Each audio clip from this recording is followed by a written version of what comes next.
Welcome to another episode of Rogue Wealth. Today, our guest, Paul Rosenthal, managing partner of Illini Hardware Corporation, is going to join us in our episode called Clarity is Overrated, why execution creates the answers you're waiting for. Paul, me Yes, and you go sir. back a ton of years. I think we actually met. I was quarter horsed into your dad's basement at the then Illini Global headquarters, Yes. Rogers basement. And I remember back then I used to do a ton of business with insurance agents, and they'd quarter horse me in everywhere as the young, brilliant wealth management guy. And Good looking. yeah, I had that Polish Yeah. prince, right? That's what we go back as. Yep. Man, I remember those days. I remember the faces. I remember us, and we just hit it off. Absolutely. Um, and I'm so glad that you're here on the show, because for what this show means in name as Rogue Wealth is doing everything that's not average.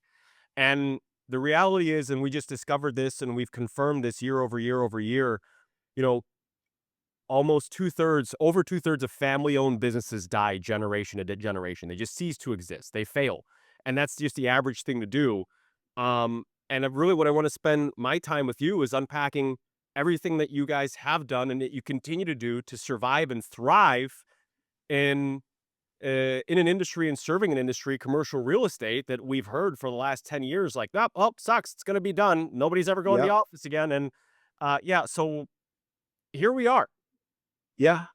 Talk to me, Paul. Yeah. It's an interesting thing that you stated, like, we can talk about the last 15 years and people forecasting this and that, right?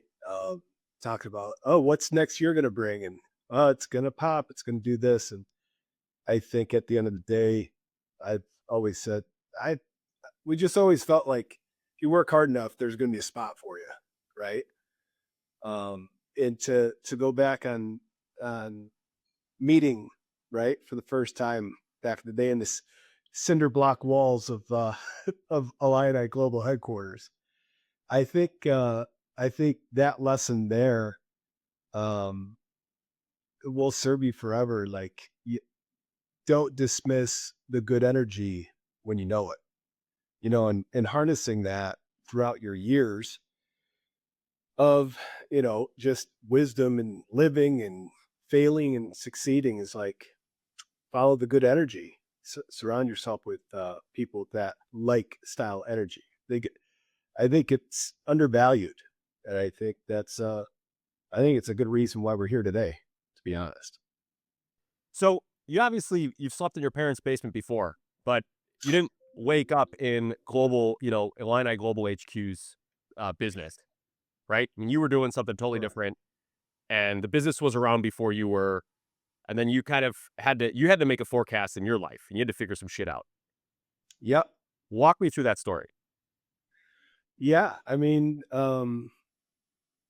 my dad hired me away to electrical contracting firm, and I'd be remiss not to mention his name, Scott Raybert. What a life coach he was at that stage of my life.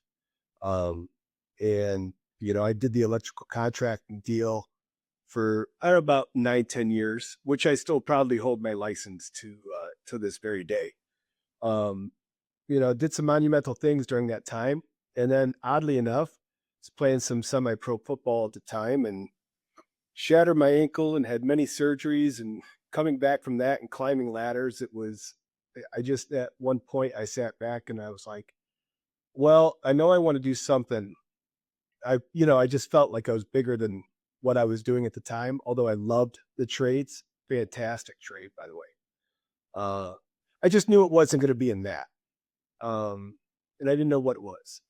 And just victim of circumstances, really, I didn't have any lofty goals in mind. I was just trying to figure out a spot. And then I pestered my dad. I'm like, you sell doors. Anybody can do this. I'm like, it's not that hard. Why don't you just hire me? Can't climb ladders. I could sit in an office chair real good like. And I don't think he was too fond of the idea at the time. We're quite like-minded. We both think we're right all the time. But I think there's probably at that time, maybe 9 or 10 employees, something like that. And I think there's enough distance that maybe he was willing to let me hang myself and prove his point that it's not as easy as it looks, you know. And then got in there and had some high school friends, Jeff Scheich, Aaron Anderson at the time, um, and they had been doing it since they graduated. So, they're in there for a bit. And of course, I come in, I'm like, you lazy kids, come on. I was bending pipe in the middle of the winter. You're in here in a nice, cozy, warm office. How hard could it be? It was a challenge, but it was technical enough, which titillated the brain, I guess, for whatever reason.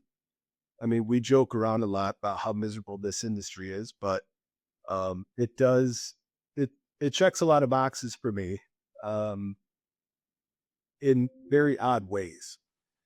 So, I mean, that's how it started, and I think I was 2007. I started in it, and boy, did the millions of lessons come quickly.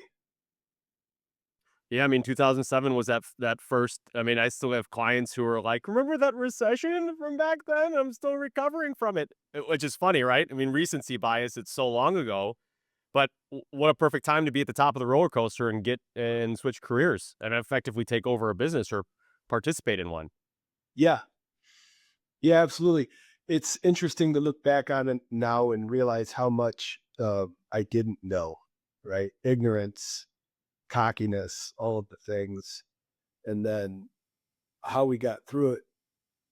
2008. I remember being brutal on it. Man, I just got into this. This thing's gonna be, short lived. But my hats off to Roger. Uh, he's proof in the pudding that no matter what happens, if you work hard enough, there'll always be a spot for you. So it's interesting. You mentioned that you and Roger both think you know a lot, and I'm sure you both do. I mean, obviously, in your lines of work, you do. Um, but you came into it without that user guide or that operating manual and a lot of naivete. Um, do you think if you came in with the user guide as it was, you would have followed it, or you would have figured out your own way? What would you have done different? Well, it training under my mother as well, who was head of sales at the time. It was it would have been impossible to, I guess, figure it out on my own. There's a myriad of many things that are happening in anybody's business, right? From the minute things to the unspeakable things, things that happen behind the scenes, customer facing, procurement, all that stuff. So, I mean, without them and the support of the others at the time, would have been an absolute loss. So it just goes to show it's important to have the good people around you to at least get you started. And then once you recognize where you're at, and then you kind of look around like, well, I'm kind of lazy. How can we do this better? Right? How we can make this more fun? Take some of these things that are heavy lift and try to make them a little bit lighter for you and others around you. Try to increase efficiencies, communication, speed to market, all of those things come into play.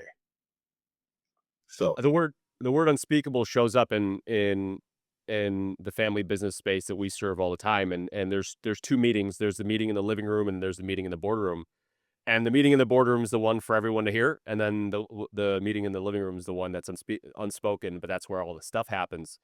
Is that something that you've noticed, and embraced? Is that something that you fought? Is that something that you just roll with? Like, talk to me about those unspeakables. Give me an example, well, it's if you can. it's well, it's the after hours chatting about everything. What is this going to be? Where do we want to take it? How hard's it going to be? What's going on? You feel like everybody's the victim of another business, right? If they don't do their job, we can't do ours, right? The building stops, we stop. And that's like, what do you do then? Pivot into something.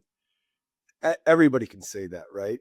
Um, and it and at some point it becomes a numbers game. You got to throw more darts at the wall and see what's going to hit. And then you take the numbers game and like, well, we don't want to just spend all that time. Business relationships are massive. If I were to say anything, I say it to people here to this very day. Uh, I mean, I say like, why do cities exist? Well, of course, for commerce and all that stuff. But people need people. People want to be around people, and I think people at their base core want to help others. I think that's a natural human instinct, right? Um, I mean, when you help me, I can see how how happy it makes you to see that help, and that thing just keeps going, right? So, doing that for your clients and pulling them out of tough spots and pulling off the impossible, mate. I think that's the stuff that helped made me tick at the time and kept me going, you know. So yeah, I mean, the unspeakable things is saying all the dumb stuff, not in front of everybody else, but like, well, what if this or what if that? Or like, what if we got somebody to do this, and hearing the stories of some of the stuff that they did back in the day when my dad was doing overseas contract work. And I mean, just crazy stuff. So, just not having any limitations. And that is the big thing that I think uh, that you get out of a family business if you're allowed that leash is, you know, there is no ceiling. You can do whatever you want as long as it makes sense. We can do it till it fails or it loses money, maybe do it a little bit longer and then cut the cord, or let's see where it goes. So that's that. So what's more interesting to you, the having the leash or the rail that keeps you on and you can go deep, go long, or having that freedom to be able to bounce around and fail more often? Well, it's interesting. I mean, the freedom is everything to me. It's like I just my personal character traits. I don't like to be told what to do. I mean, give me the goal, give me the big target. That's fine, but outside of that, get out of my way. That's a double-edged sword. I have wonderful people around me to keep the rails up. Like, oh, I know what you're gonna do, and I see that could be promising, but listen, we've got this thing. Let's focus on making this perfect. So, um, yeah, I mean, I think it's important that everybody's got the right leash on with the right length. I don't know, man. From observation, I think that your team has mastered the leash around you without even knowing it, and you've been performing better and better along the way. Um, and just my perspective, going from the basement to the building to the meetings to the Monday cadences and the management sessions and the reviews and the offsites and then now title changes, making the pie bigger by bringing non-family members in. I think there's so many stories and examples of everything that a perfectly executed family business transition and future should go through that seems easy. You made it look easy, kind of actually flawless in my observation. And it reminds me and it brings up this whole concept of like our biggest enemy is an ego. And I'll even go on the limb and say our rogue wealth rule is ego is a liability. Um, you don't have any of that. Like, I mean, talk about that. Talk about those big leaps. And by the way, from '07 till today, we've there hasn't been a moment where the industry you serve has been like bull market. Everything's great. We're gonna have this runway of massive expansion and growth. It's always kind of been more of the same misery repeated of Yeah. recession, yada yada yada. Da, da, da, da, da, da, da, da, da, da. Yep. Yeah. I think being older now and looking back, I think I think some of the major advancements was fighting for what you feel could make a difference, for the benefit for the company. Even if it's uncomfortable, bringing in different people, spending a little bit more money, whatever it's going to be, whatever that thing is for you that may go like, well, maybe this doesn't fit right now, and nothing ever fits perfect right then. Back to the clarity thing. Like, if you think you're going to have all the clarity before you do it, you're going to be waiting around forever. Um, you know, and I appreciate the kind comments, but again, realizing the faster you realize what you're good at and what you enjoy, the quicker you can get to getting the other right people doing the things that they enjoy that help build the whole nucleus of what it takes for this thing to tick. Accounting, not it. I hate it. Finance forecasting, the worst. I don't I don't want to do any of it. HR, tough. Like I just it's not what I'm good at. I enjoy the client work. I enjoy working on the business. I definitely enjoy blue skying all the ideas and in problem solving. I mean, people that certain people are dying for a problem to be brought to their desk. It regretfully sometimes they'll drop everything just to solve that next problem, and they'll go back to solving other problems. I mean, that's where the rails can get, can be important. Like, no, you're gonna have to time block this out. You already committed to this. Make sure this problem gets solved first before you solve all the other problems. And some people hate that, right? And one thing that sticks with me that I use to this very day, I think you recommended the book to me. It was Traction, the Get It, Want It, Capacity to Do It, the GWC effect. You can assess a lot of things of business with that, and I do it to this very day. And I think it serves. I think it serves immaculately well because you got to have all three. And when you think that you could handle this, you have to like assess for yourself. Do you want to? And then if you don't, then figure out somebody else who does. Otherwise, you're just wasting your time and possible revenue. I think that's huge. And been a whole, hired people that way smarter than me. And sometimes your job is to challenge them, challenge their thought processes. I mean, I didn't know anything. We learned together one day at a time. I've called you many times asking your opinion. I had a thought process. It wasn't reinforced by anything. It's just gut feels. And you know, quite a few of them paid off. Some I was talked out of. I look back on some of those, go, that was smart that we didn't do that. You know, it's true. Like, just I recommend hiring people smarter than you all the time. Smart play, power play. Intuition. I've recently come to accept that intuition with experience, not just kind of off the street gut instinct, but a gut instinct with experience is the signal, and everything else is noise. The answer that you seek is often in front of you, and I think you just said it. You just need to hear yourself say it and flush it out.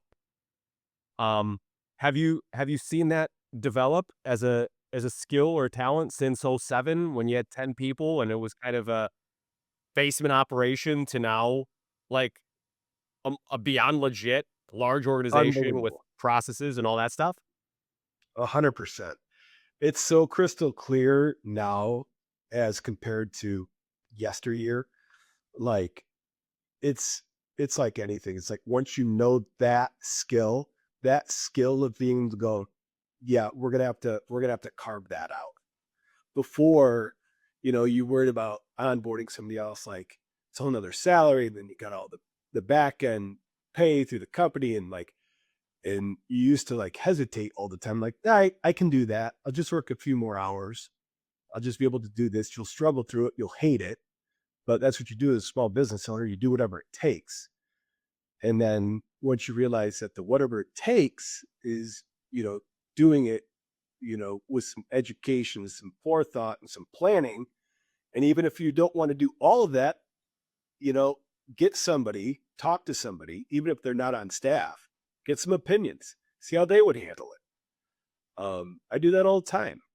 And I may not go down that road, but it's nice to hear other people's opinions. I mean, use your resources, use your professional friends. People are dying to help other people, and people are dying to gloat about what they know. Ask my opinion. I'll tell you how great I am. You No, no, know, I don't think you're wrong at all. I think human connection, particularly with everything that's happening in the world with compute and AI and the direction we're heading, and just staring at screens, human connection, the value of human connections going up the ability to make a decision and execute is going up. Information and intelligence, I mean, we all have equal access at this point. So we're all as smart as the next person, but what are you going to do with it is interact and execute. And how do you do that?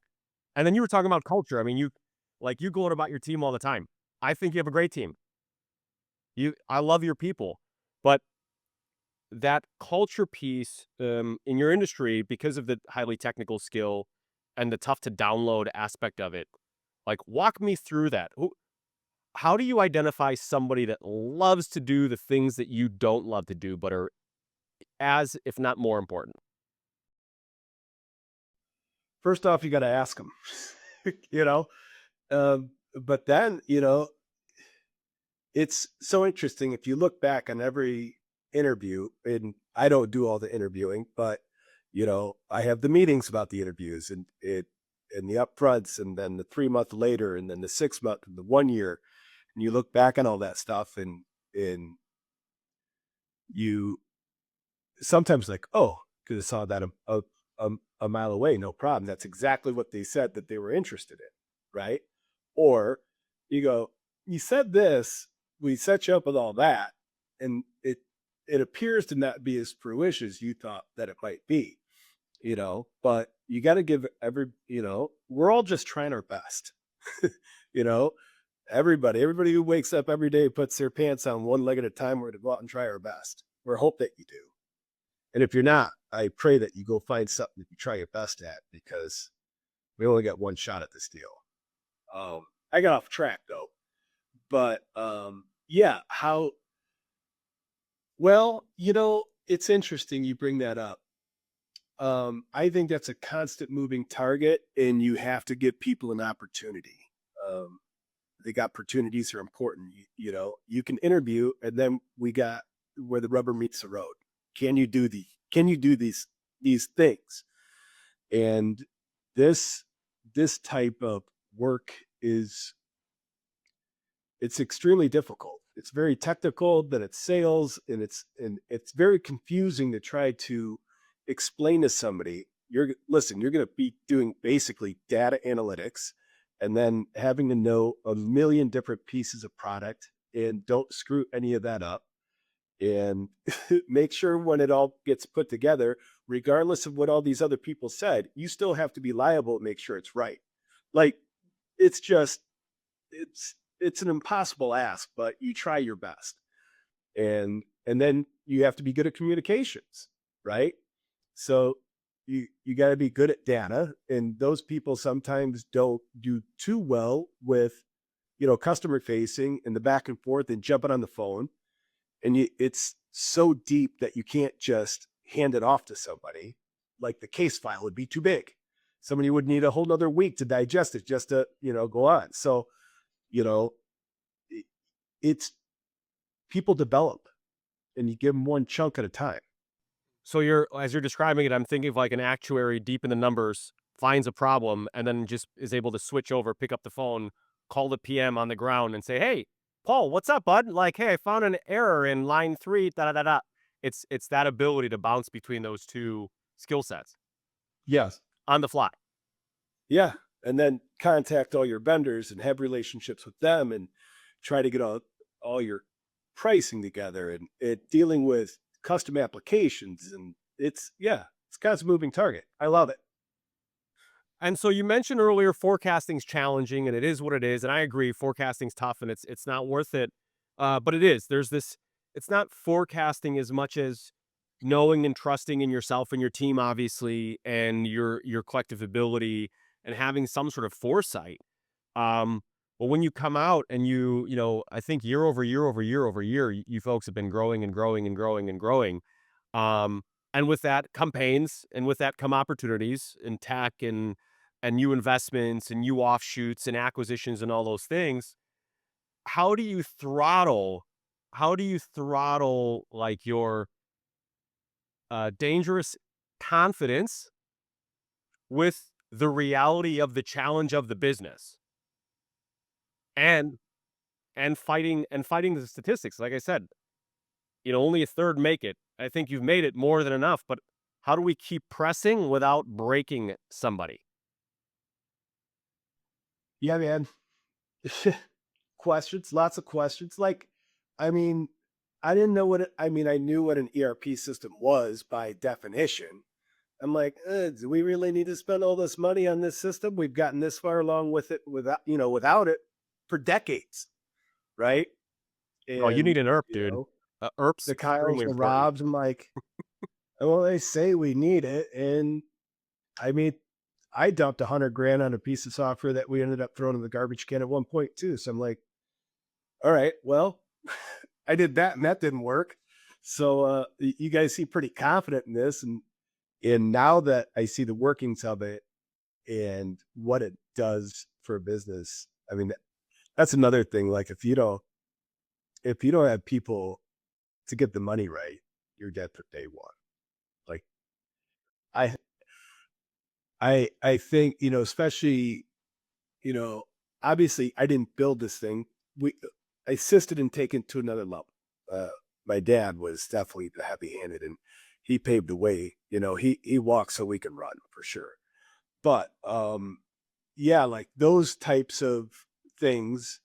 And again, talking with everybody else, now I see the value in it, right?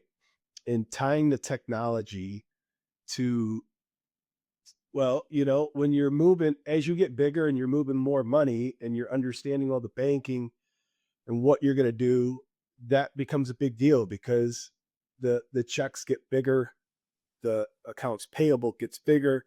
To be able to balance that and have the technology to forecast that, your billables, your receivables, your this and that it becomes extremely important.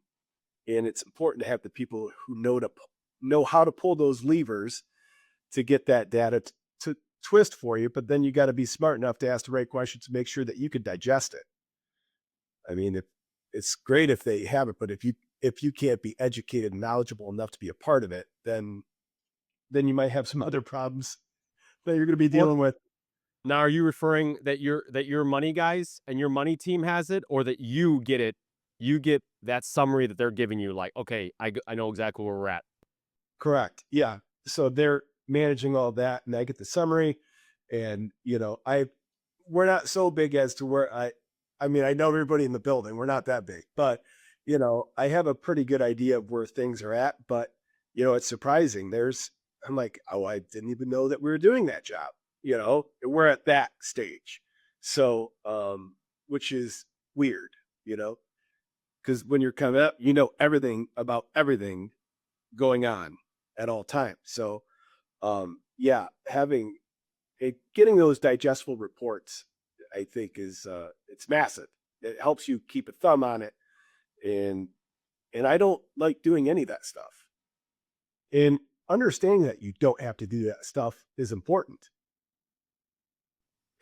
I mean, dude, I put an article together a couple weeks ago that talked about the what I call the entitlement imposter dilemma, right? So, the entitlement is you're an owner, I'm an owner, you're part of the family who the bloodline comes from.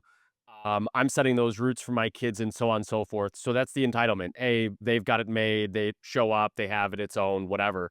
But then on the flip side, the imposter part is like, hey, there's stuff that we don't know.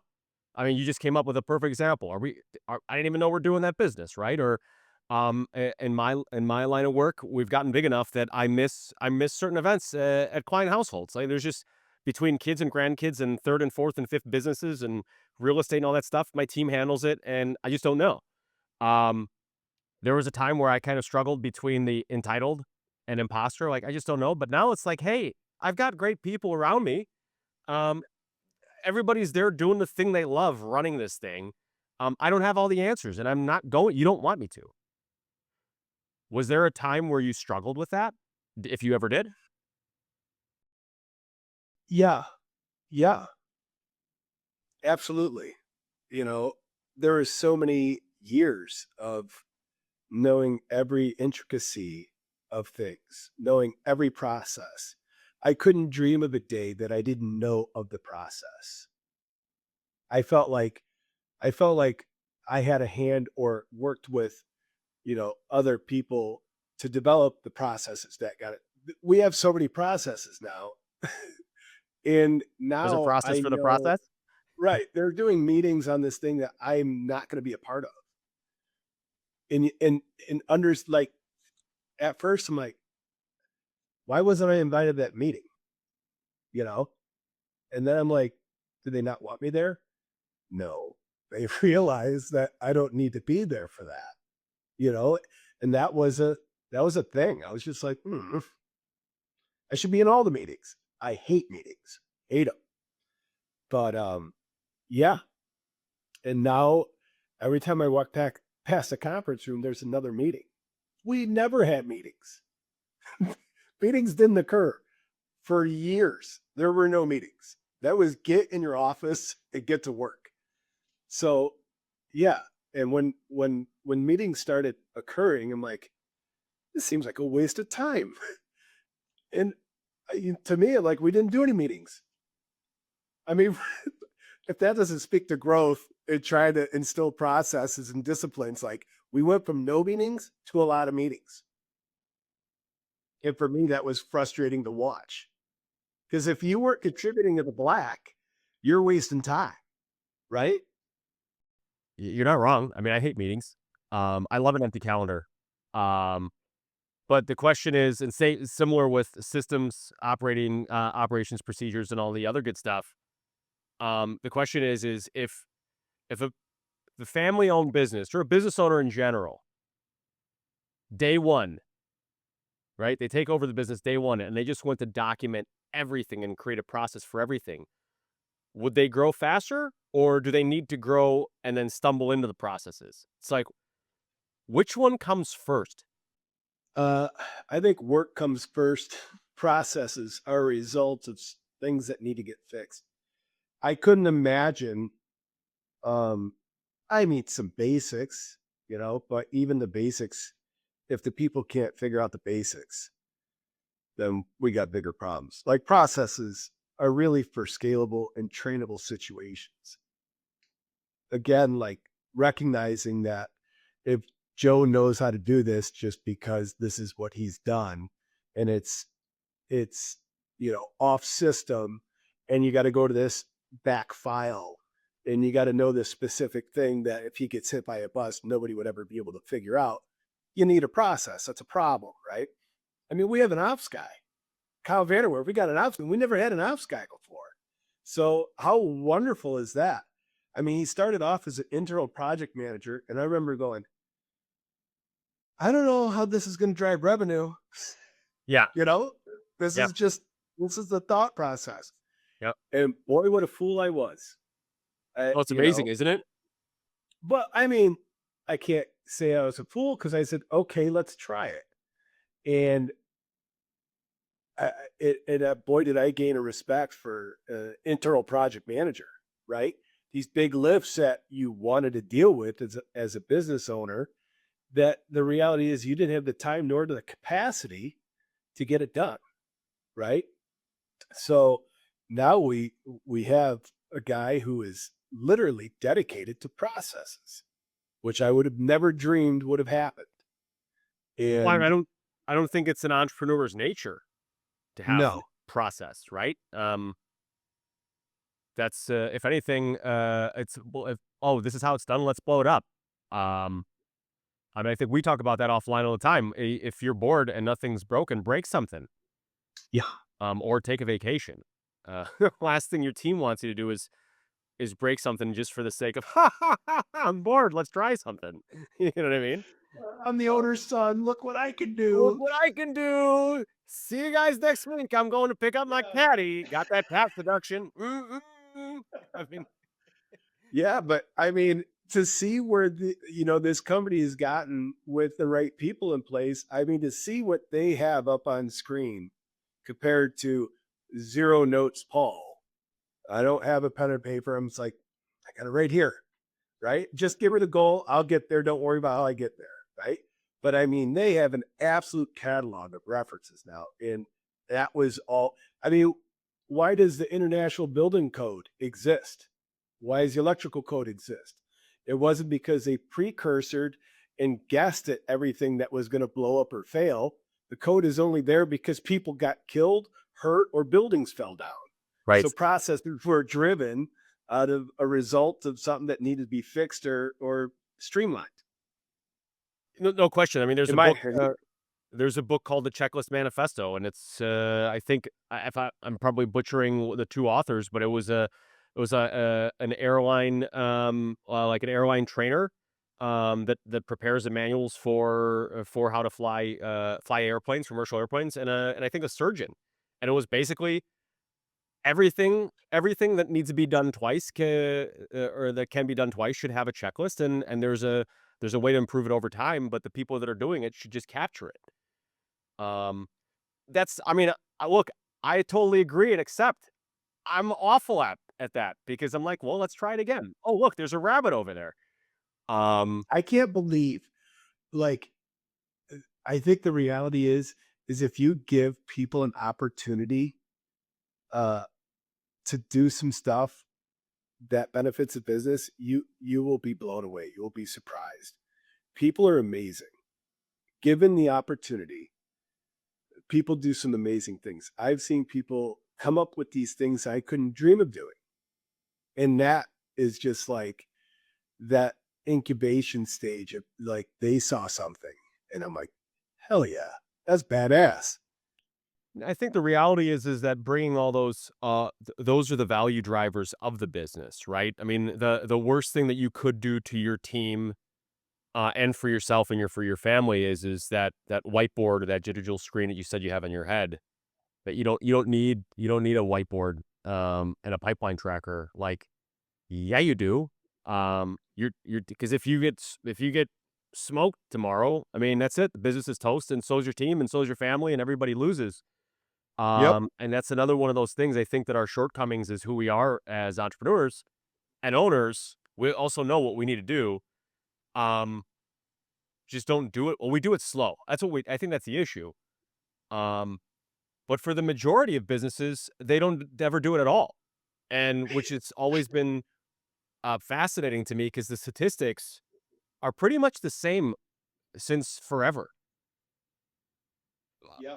Like, what can we do if we had to have a campaign of let's go help the homeless, feed the starving, educate the kids, and then help these businesses survive because they help the community, the employees, their families, the family, like it's the community engine is running.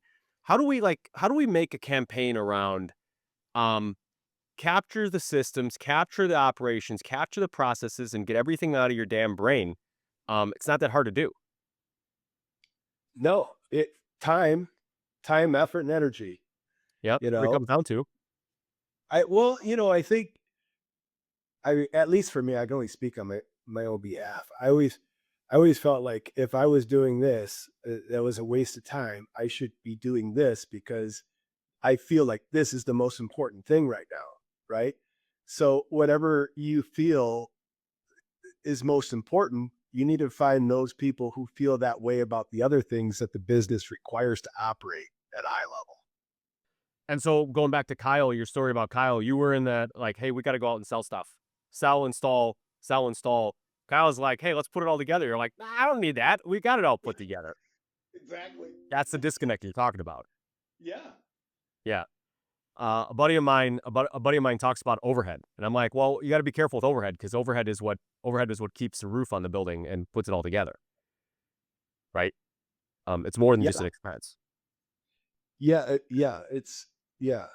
The, as soon as you get over the expense, then you got to move on because that will eat you alive. There's, It's always an investment. it's always an investment. Now, when you make that investment, how leveraged are you going to be to see the returns on investment? That's a whole nother discussion. Right. But they are very important things in my experience that must happen depending on what your goals are. Right. You know, I Well, mean, some so this people, brings up an interesting point when you have when we talk about the unspeakables, we talk about that living room versus the boardroom, and now you actually invite and have non-family member decision makers next to you, right? The dynamic totally changes. Is there a level of maturity Or is it an easy decision to make? Is it something that you still have to battle and be like, "Hey, you know, I'm still of like the OG." Well, like, what does that dynamic look like? That That's a great question. $100,000 software experiment, Oh, like, yeah. that's No, a it's a that's a big one. that was a big one. That was a big one. And you know what? It was we had this old archaic system, and I was dying to get off of it, and the whole industry was going this one way. I'm like, "Well, wouldn't it be easier if we went this way, and then we would have more appealing things for if people moved around that we can onboard them quicker." And I'm like, and then this system came in and everybody hated it. I'm like, yeah, this sucks. Let's can it. And we did. And wow, what a blessing. That failure, that in it of itself. Boy, did you have the check boxes for that next go around. Like we definitely don't want this. It can't do that. It must do this. And and yeah, that was I'll never forget that lesson. So it sounded like that was a rebound, and she didn't work out, and then all of a sudden you all of a sudden had a due diligence checklist before you swiped right, is what you're telling me. 100%. Okay. Yeah. I mean, that's But we, fair. we like to call that failing forward. At least fall forward on your face when you fail. Yeah, Get yeah. up and stumble along, Yeah, yeah, you yeah. know? I Um, didn't know that we would come up with the F word today in failure because I was thinking about it on the way in, and, I think the average everybody gives up along the way, and that's part of failure, right? I think the few lucky ones get up and do it again, and the majority give in, so it's give up versus give in. And I think that we give up on one thing and we're like, all right, well, let's learn from that. What's the checklist? What's the process? How do we get there? What can we do? What's the post op look like? And let's go back and iterate. It sounded like you had team buy-in on the rebound, and then you had even stronger team buy-in on the all right. Well, let's like really start asking questions and dig in. So that's awesome. I mean, that goes back to that whole team that you were talking about, and for you to not have that obstacle of your ego in the way in keeping you involved in all of the shit that frankly sucks. yeah. And it not in a bad way. It's just for you specifically. There's somebody else who enjoys it and loves it a lot more. Let them run with it. Well, in at that time where we were at, I would guess about 25 employees, you know, to make that level of decision in my mind, I'm like, no problem. We'll do this. We'll jump on. We'll beat it up and we'll get some training in. We'll move on. No, no, they're, having the ops guy, you're going to get everybody to do a switch over like on software. You know how many people I've talked to, business owners and software failures, and how they end up still operating in two different systems. Some are because you can't get everybody to buy in. It That part was massive. I underestimated how much labor that would take. Um, Again, that was on Kyle's end, meeting with shipping and logistics teams, the accounting teams, the sales teams, engineering, everything, because the ERP touches everybody, right? And then to go from where we were to where we are now, and to be as up to speed as quick as we were was, in my opinion, unheard of. Just from me talking to other people and doing software transitions. That's a big deal. Like you underestimate what a lift that is because you're paying for it. As soon as you go live, you're paying for it. So you better have everybody bought in. If they're not bought in, you better figure out how to get them bought in because it's Yeah. important to get everybody again. I think a little blurb from traction. You got to get everybody rolling in the same direction at the same time. There's no question that the software company doesn't care if your team's using it or not, right? They're like, is that a 0%. seat? Start billing. That's it. Um, and buy-in. The only way for it to be successful is everybody has to be in it, right? They've got to be back in and making their contributions and pulling the pressing the buttons going through there. So there's no question that you need to do that. And so, all right, from 10 to 20 to so what's our head count at? Where are we at now? Uh, I think 32, 3, 4, something like that. And so when I think of a lot of my clients, they all have their little subsectors and their masterminds and their groups, kind of their, you know, top 5, 10, 15, 20 people that they get together nationally or regionally and kind of um bounce ideas and have a community in rare air. You know, I kind of see that you've risen to the kind of top of class in your space and you guys are kind of like a one man island as a business.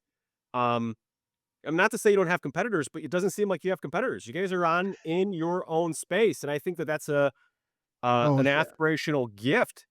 Um, No, we definitely no, have competitors. no, it's not No. that. It's not that easy. If we didn't have competitors, we wouldn't be having this meeting.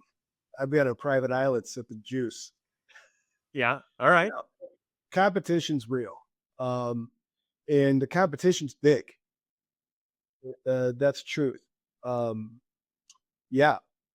So you have to figure out what you're going to differentiate yourself with. And we aim to be on the service, the knowledge. Like I'm very proud of that. I think our people are very astute and well trained, well educated, and definitely prodded to learn as much as they physically can. And our teams, uh, our teams are phenomenal. I mean, their collaboration efforts are bar none. You know, I jump on some teams meetings here and there, and the way that these people are helping each other is it's such a light, such a great energy to see. You know, because you hear of the other things in traditional corporate America, the steppings on and the backstabbing to get where you need to go, and you know, job jumping and all that stuff. But yeah, it's cool. As you grow, you get to experience new things, right? From a distance. Yeah, there's a lot of I mean, there's a lot of variety, right? I mean, it's Mhm. in your business as the business is growing, you guys create new need for either roles or responsibilities, and those get to be filled by either you go and hire a third party or get a third party solution or have somebody pioneer and ambassador that thing. I think that's what's amazing about serving entrepreneurially driven and led businesses. Yeah. What do you want to do? It's all here. It all needs to get done. It all needs to get done. Grab a Um, keyboard. Let's get to work. that's right. That's right. So, with that being said, thinking about competition and the fierceness of competition, so you've got fierce competitors, you've got a challenging business environment, or at least what us outsiders see. You might see it differently, but what would your advice be to the 20 year old ago Paul, knowing everything you know today? Uh, Work as hard as you did when you're that age. I mean, I I I think every experience was in due time. Like you know, it's my dad always comes in my head, you know. Um, you can't rush wisdom, you know. He's always got I those was little nuggets. Like, where does he come Yeah, up with you those things? just it's the one thing you can't pass down, you know. And we all think we want to pound our chest when we're young and and and think that, you know, we've got all the answers. You don't, but you don't know that yet, you know. But it's okay, you know. Keep that fervor alive. And if you're not doing something that you're willing to risk at all, then you're not doing the right thing. And I'm selling doors. You know, it's not the doors. It's the business. It's the data. It's the big projects. It's the working with the people. It's surrounding yourself with wonderful people. It's the interoperability of all that. You know, seeing other people scale up within our own business here, the growth of others. You know, I think that is self-serving in its own. You know, like I said, people will surprise the hell out of you if you give them the chance. Um, yeah, I mean, there's so many all nighters, years and years of all nighters. And And if you can't see yourself doing that to to be, build something to where you want it to be, go do something else. It's just not that hard. It just, if you don't want to work really, really hard at whatever it is that you're doing, that's okay. Maybe it's not for you. I mean, I see a lot of happy people that have no problem just doing this, doing that, go home to their family. And I envy it. I really do. But I have this thing and I got to wrestle it to the ground. I don't know what it is. Yeah, I mean, I don't think that's. I think there's a handful of percentage of the population. I mean, is if you go back in history and say like how much of the population, any one given point in time, is the entrepreneur class, the people who are gonna say, hey, the safest way to walk a tightrope is with zero net, and that's somewhere around 4, 5, 6% of the population. The population doesn't need more crazy people than that, right? Right. Burn the boats, destroy the bridges. Let's go. Um, and I think I totally think you're right. Like there's an entire group of people that are comfortable to know that at 4:30 or 5 o'clock, that final email is done for the day, and they can leave it all alone and go. Um, but in order for that to happen, you need to have people like us to destroy everything, find a different way, and then create. I mean, entrepreneurship just creates need. I mean, I don't speak French, but I know that what it means is that we go out there, find a problem, fix it, and then create a bunch of need for resources and people and services around us to support and handle that. Whether it's distributorship, whether it's strategy, whether it's software, whether it's security, whether it's infrastructure, power, like all this stuff, meal service for people. All of that is created because the entrepreneur, and then it just kind of spirals out of there. Um, but I think you're right. More now than ever today, mobility to be able to go and do what you love, whether you want to do it on your own or with the team or for someone else. Um, find it what you love, do it, and do it really well. Grind away at it, and you'll be rewarded. I think going back to your dad's wisdom is that like you will be where you need to be when you grind through it, regardless of what the economic situation is, because we can't control it. I mean, we can maybe bounce around it and figure it out, but you can't. It's interesting. I run into these people. And they're like, "Hey, check out this book. Check out this motivational thing and this guy." And I'm like, "Yeah, I don't need any of that. Like, I don't read. I I've got the cliff notes on some business books.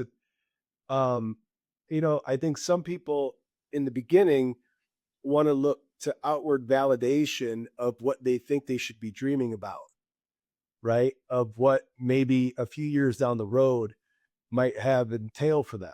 But I think, you know, I think it's innate.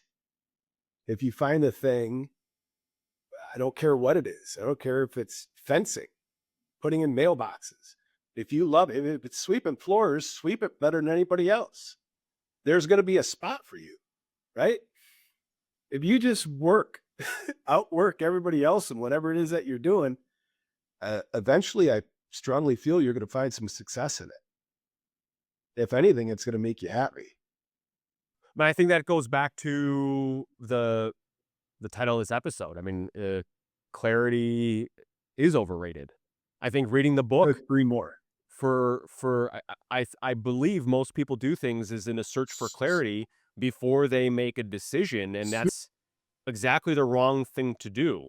I mean, it's look, I'm working on finishing a book, Family Business Fortune, and the purpose of the book is to provide family businesses clarity on how to create generational fortunes.